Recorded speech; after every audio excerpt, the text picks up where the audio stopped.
लोग के लिए सामाजिक विज्ञान से काफ़ी इम्पोर्टेंट सब्जेक्टिव क्वेश्चन लेके आया हूँ। सबसे पहला क्वेश्चन है कि रॉलेट एक्ट से आप क्या समझते हैं। काफ़ी इम्पोर्टेंट क्वेश्चन है क्योंकि यह क्वेश्चन बार बार बिहार बोर्ड के क्लास 10th के में पूछे जाते हैं। तो आप रॉलेट एक्ट के बारे में जानिए। रॉलेट एक्ट जो है वो क्रांतिकारी घटनाओं को दबाने हेतु लॉर्ड चेम्सफोर्ड ने न्यायाधीश सिडनी रॉलेट की अध्यक्षता में एक समिति की नियुक्ति किया। यानी उन्होंने जो क्रांतिकारी घटनाओं को दबाने के लिए, जो क्रांतिकारी में जो घटना हुआ उसको दबाने के लिए एक एक्ट उत्पन्न किया। क्या क्या एक्ट बनाया, जिसके अनुशंसा पर क्रांतिकारी एवं अराजकता अधिनियम को 21 मार्च 1919 में पारित किया गया, जिसमें रॉलेट एक्ट कहा गया। इसके अंतर्गत किसी भी व्यक्ति को अमान्य साक्ष्य और बिना वारंट के भी गिरफ्तार किया जा सकता।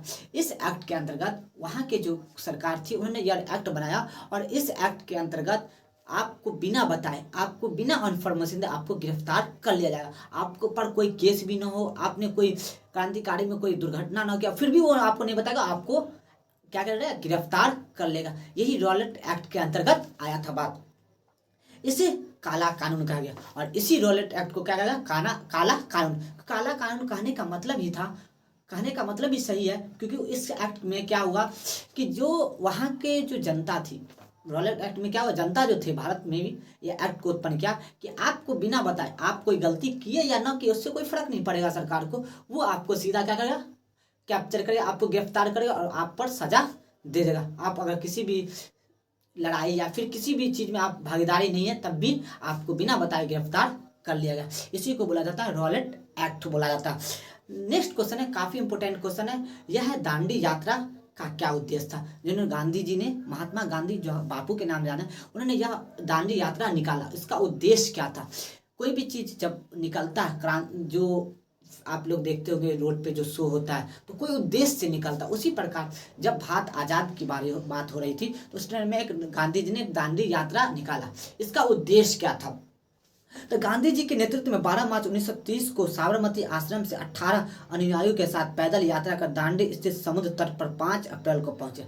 ये किसके नेतृत्व में दांडी यात्रा है, गांधी जी के। कब निकला, 12 मार्च 1930 को। कितने आदमी के साथ, 78 अनुयायी के साथ। और वो कहाँ पहुंचा, साबरमती आश्रम से निकलकर दांडी स्थित जो समुद्र के किनारे उस पर 5 अप्रैल को पहुंचे। कितना अप्रैल को, 5। निकला कहाँ से, साबरमती को। कब निकला, तो निकला 12 मार्च को। कब से निकला, तो पैदल निकला। और उसमें जो उपस्थित आदमी थे वो कितने थे, 78 थे। और पहुंचा कब, 5 अप्रैल को। और 6 अप्रैल को समुद्र के पानी से नमक बनाकर कानून का उल्लंघन किया। और फिर वो 6 तारीख को वहां पहुंचकर समुद्र के पानी से नमक बनाया। आप भी जानते हैं कि समुद्र के पानी से नमक बनता है, तो नमक बनाकर उल्लंघन किया गया। इसका मुख्य उद्देश्य हर जगह नमक कानून का उल्लंघन करना, छात्रों द्वारा स्कूल कॉलेज का बहिष्कार करना, विदेशी कपड़ों को जलाना इत्यादि प्रमुख था। तो इस दांडी यात्रा का एक ही उद्देश्य था कि इसमें जो बाहर देश से जो आ रहा था कपड़ा, खाने का सामान, उसका बहिष्कार करना। तो कॉलेज के छात्रों ने इसमें बहुत ज़्यादा भागीदारी लिया और जो बाहर से भी जो कपड़ा बन के आया था उसका बहिष्कार किया।